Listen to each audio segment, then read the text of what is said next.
என்ன செய்றீங்க இன்னைக்கு நம்ம வீட்டில் ரொம்ப நாள் கழிச்சு நெம்பிளி போயிருந்தோம்ல, ஃப்ரோசனில் வந்து இந்த நெத்திலி மீன் வாங்கிட்டு வந்துருக்கோம். ஸோ அதுதான் இன்னைக்கு செய்ய போகிறோம். வாங்க எப்படி செய்யணும்னு பார்க்கலாம். இங்கே பாருங்களேன், நம்ம எவ்வளோ வந்து ஃபுல்லாக கொட்டணும், இப்போ தண்ணியில் போட்டோன்னு எப்படி கம்மியாகிடுச்சு பாருங்க.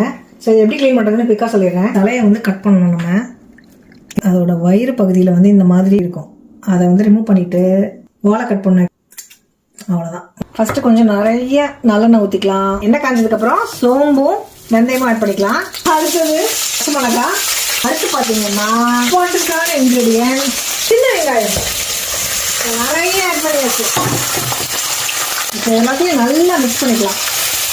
வெங்காயம் சீக்கிரம் வளர்ந்ததுக்காக நம்ம எப்பவும் போடுற மாதிரி உப்பு, மஞ்சள். அடுத்து இந்த பூண்டையும் கட்டுக்காவும் கொடுக்கலாம். இப்போ அதுலேயே முருங்கைக்காயும் ஆட் பண்ணிக்கலாம். இப்போ இதில் கொஞ்சம் கொத்தமல்லி ஆட் பண்ணிக்கலாம். ஆட் பண்ணி நல்லா மிக்ஸ் பண்ணிவிட்டு அதுலேயே நம்ம கட் பண்ணி வச்சுருக்க தக்காளியும் ஆட் பண்ணிக்கலாம். ஆட் பண்ணி நல்லா மிக்ஸ் பண்ணிடலாம். கொஞ்ச நேரம் இது வந்து ஸ்மாஷ் ஆகட்டும், டொமேட்டோஸ். அதுக்கப்புறம் நம்ம வந்து புளி ஊற்றிக்கலாம். இப்போ வந்து நம்ம முட்டை தாளிச்சிக்கலாம். அதுக்கு கடுகு, 2 உளுத்தம்பருப்பு போட்டு, கொஞ்சம் கருவேப்பிலை, கொஞ்சம் கொத்தமல்லி, அதுக்கப்புறம் முட்டை பொடி போட்டுக்கலாம். அதுலேயே நம்ம முட்டை எடுத்துக்கலாம். அவ்வளோதான், முடிஞ்சு போச்சு முட்டை பொரியல். இப்போ மிளகாத்தூள் 1 ஸ்பூன் போட்டுக்கிறேன். காஷ்மீரி சில்லி பவுடர் 1 ஸ்பூன், மல்லித்தூள் 2 ஸ்பூன் போட்டேன். இது நல்லா மிக்ஸ் பண்ணிக்கலாம். இப்போ வந்து புளியை நல்லா கரைச்சிட்டு இந்த மாதிரி ஊற்றிக்கலாம். இப்போ புளி ஊற்றியாச்சு. இது கொதிக்கிட்டோம், அதுக்கப்புறம் பார்க்கலாம். பாருங்கள், நல்லா அலசியாச்சு.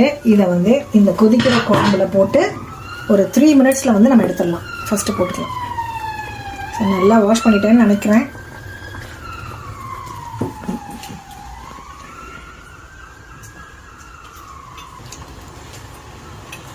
மீனை போட்டுட்டு சிம்மில் வைக்கணும், அதாவது 3ல் வச்சுருக்கேன் நான்.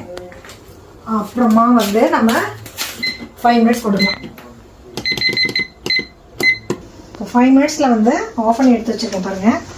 ஸோ லாஸ்ட்டில் வந்துட்டு நம்ம இந்த கொரியாண்டரை வந்து அப்படி தூக்கிக்கலாம். முருங்கைக்காய், கத்திரிக்காய், நெத்திலி மீன் போட்டு சூப்பரான குழம்பு ரெடி ஆகிடுச்சு. இதை நீங்களும் ட்ரை பண்ணி பாருங்கள்.